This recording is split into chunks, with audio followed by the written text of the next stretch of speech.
I'm Sheldon McLeod. This is Thinking Out Loud, presented to you by SaltWire. We know about 911 for emergencies. We know in the past 411 for information. Different countries use different codes, but there's a number here in Nova Scotia that's been around for a while that I would assume that in many occasions there are services being offered that you might not know about. That's why we want to talk about 211. In fact, 211 Nova Scotia has just updated its website to say multiple wildfires active in Nova Scotia. Click here on information for evacuation areas, comfort centers. 211. Community resource navigators are the people. And we're going to talk a little bit about that with Ashley Mitchell. And she is the Director of Service Delivery for 211 Nova Scotia. Ashley, thank you very much for doing this. Oh, absolutely. Thank you for having me. And what's your background? How did you come to this role? I started with the organization almost at launch. We launched in 2013. And I originally started taking calls as a navigator and have worked up to being the director here. It's something I'm very passionate about. We do excellent work. And that work is what? Tell people, how do you describe what it is that you do? Absolutely. We do information and referrals for any type of community, government, or social program. So that could include things like referrals to food banks or financial resources when people find themselves in a difficult situation, information on housing, mental health resources, aging parents, things, any sort of government programs, grants that are out there. We like to tell people you don't know where to turn. Help starts here at 211. You just give us a call and we can work through what the resources are that are available to you. So that's what you are. What are you not? What work do you not do, so people don't get confused here? That's a really great question. What we don't do is provide direct services ourselves. 211 we won't be able to provide you money to access to get housing.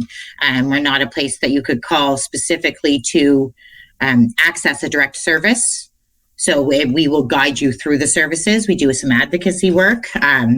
But yeah, what we wouldn't do would be work directly with someone one-on-one in that sort of.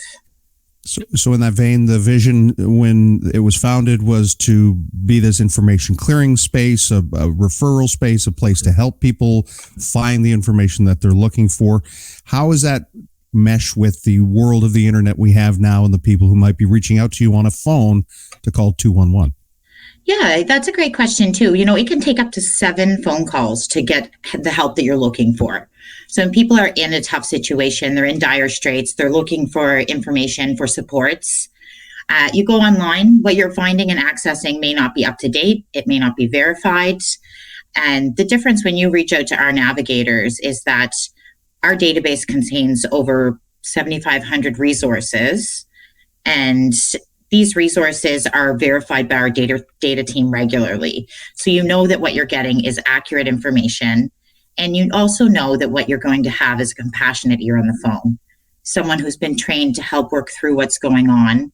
If a caller is in need of something like a food bank, where's this stemming from? Was there a recent relationship breakdown? Is there possibly a job loss? And how can we dig into those things, peel back the layers, and find other supports that could be available to help solve the bigger problems? Is it an anonymous service? Or if you're trying to direct people to specific programs, you would assume that some information has to be passed along?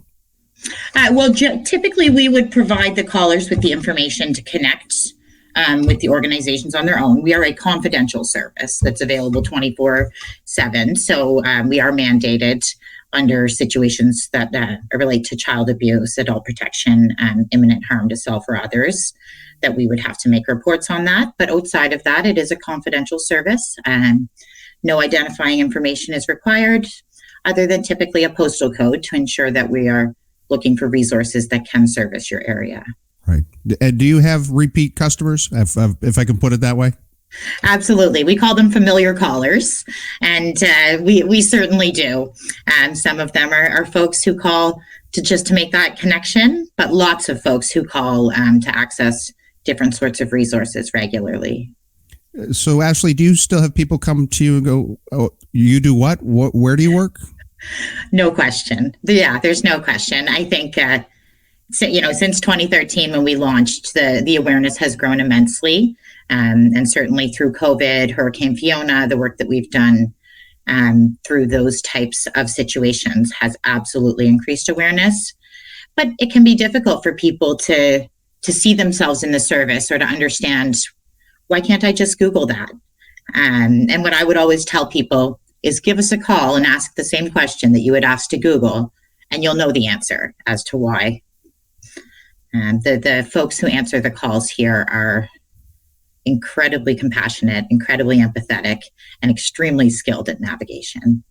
And I won't say that I was surprised to see information about wildfire support services, but when we have natural disasters or issues like that, do you see a change to the call volume? Certainly. Yeah, absolutely. Hurricane Fiona being the most notable recently, we had a 600% increase in call volumes through Hurricane Fiona. And we are seeing it today already. As soon as the wildfires did start yesterday, the calls started to come in. It's a familiar number. It's easy to remember. And folks are used to giving us a call to get that up-to-date information. And 211, it's that simple. It is that simple, and 24/7. So, so things don't always happen Monday to Friday, 9 to 5. So having that accessibility on the weekends, middle of the night, can make a really big difference for people. And how is it funded? How do you pay the bills? We're a not-for-profit. We're funded by the provincial government as well as the local United Way chapters in Nova Scotia. And we also do some contract work with different programs across the province. And what is the long-term goal? What do you see as being the vision here? Oh, that's a great question too. Our vision is a better connected community.